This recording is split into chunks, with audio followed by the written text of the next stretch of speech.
আসসালামু আলাইকুম এভরিওয়ান। অনেকদিন পরে যাচ্ছি আমার ছোট ভাইকে নিয়ে মিরেশ্বরে ঘুরতে। অবশ্য মিরেশ্বরের বাড়িটা আমার না, আমার ছোট ভাইদের বাড়ি, ওদের গ্রাম। তো গ্রাম অঞ্চল ঢুকে বললাম এখানে একটা প্রথমে মামাকে ফোন দিব। মামা আসবে বলছিল স্কুলের সামনে। স্কুলের নাম হচ্ছে যে পূর্ব বালিয়াখালী। তো স্কুলের সামনে আসার পরে মামাকে ফোন দিচ্ছে, মামা বলছে একটু সামনে যাওয়ার জন্য। আমরা আবার গাড়িতে উঠে তো যাচ্ছি সামনের দিকে। তো মামা বলছে তুমি সামনের দিকে আসো, আসলে আমার ছোট ছেলে বড় ছেলে তোমার জন্য ওয়েট করবে। তো আমরা গেলাম। এটা হচ্ছে আমার মামার ছেলে। তো আমাদেরকে বাড়ির ভিতরে নিয়ে যাচ্ছিল। তো আমরা একটু স্পিড ভাড়া দিলাম, যেহেতু গ্রাম অঞ্চলে আসছি, অনেক দূরের ভিডিও হয়ে যাচ্ছে, তো একটু তাড়াহুড়ো করি এখানে। তো এখানে আমরা গাড়ি নামলাম বাড়ির সামনে। নামার পরে তো গাড়ি রেখে এখন বাড়ির ভিতর ঢুকবো, যেহেতু অনেকদিন পরে গ্রাম অঞ্চলে আসছি। আর গ্রামের সব কিছু প্রাকৃতিক উপাদান, ন্যাচারাল একটা বিষয় বিষয় ভাব থাকে।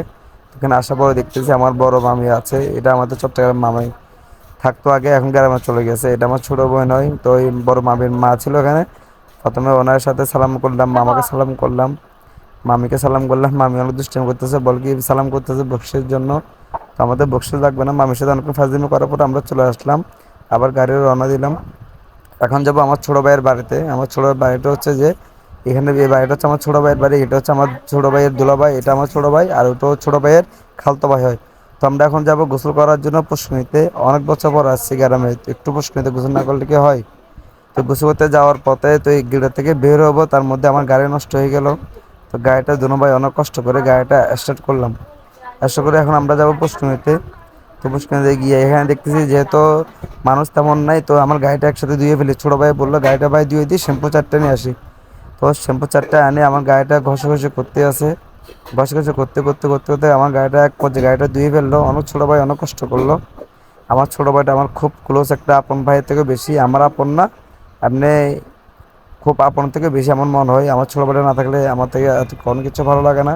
তো ছোটো ভাইকে বললাম ভিডিও করতে। তো আরেকটা ছোটো ভাই ছিল খালতো ভাই, ও ভিডিও করে দিচ্ছিলো। এত বছর পরে আসলাম গ্রামে, তো ভিডিও করতেছে। তো ভিডিও করতে করতে অনেকদিন পরে গ্রামে নামা আসার পরে পুষ্করিণীতে যদি একটুখানি মজা না করি তাও হয়। তো পুষ্করিণীতে ডোবাডিও করতেছে, ছোটো ভাই অনেক মজা করতেছি। করলাম আমি ডুব মারি ওপাড়া থেকে এপাড়া যাই। অনেক মজা করতে করতে ভাবতেছিলাম আমাদের গোসল করা শেষ হয়ে যাবে গা, বাড়ির দিকে চলে যাই। একটা বিষয় হচ্ছে যে গ্রাম অঞ্চলে এরকম পুষ্করিণী থাকলে গোসল করলে অনেক ভালো লাগে, এটা সবার ক্ষেত্রেই। তো গোসল করা শেষ, এখন গাড়িটা টান দিব। গাড়িটা ধোয়া হয়েছিল আলহামদুলিল্লাহ, এখন সুন্দর লাগতেছে সবাইকে। তো ছোটো ভাই মোট তিনজন ছিলাম, আমরা বাড়িতে চলে আসলাম। আসার পরে গোসল করে চলে আসছি, এখন বাড়ির ভিতর ঢুকবো। ওরা কী করছে আমাদের জন্য দুপুরে খাবার অ্যারেঞ্জমেন্ট করছে, তো আমরা দুপুরে খাবারটা খাবো। খাওয়ার পরে এটা আমি খাবার একটা রিভিউ দিচ্ছিলাম স্লো করে। তো খাবার রিভিউটা দিলাম, এটার রিভিউ দেওয়া শেষ। ছোটো ভাইকে বললাম কেমন হলো, ছোটো ভাই বলতেছে খাবার ভালো হলো। পিছনে যে শুয়ে আছে এটা হচ্ছে আমাদের ছোটো ভাইয়ের বোনজামাই হয়, মানে বড় দুলা ভাই। এখন আমরা চট্টগ্রাম উদ্দেশ্যে রওনা দিচ্ছি। আল্লাহ হাফিজ, টাটা, বাই বাই।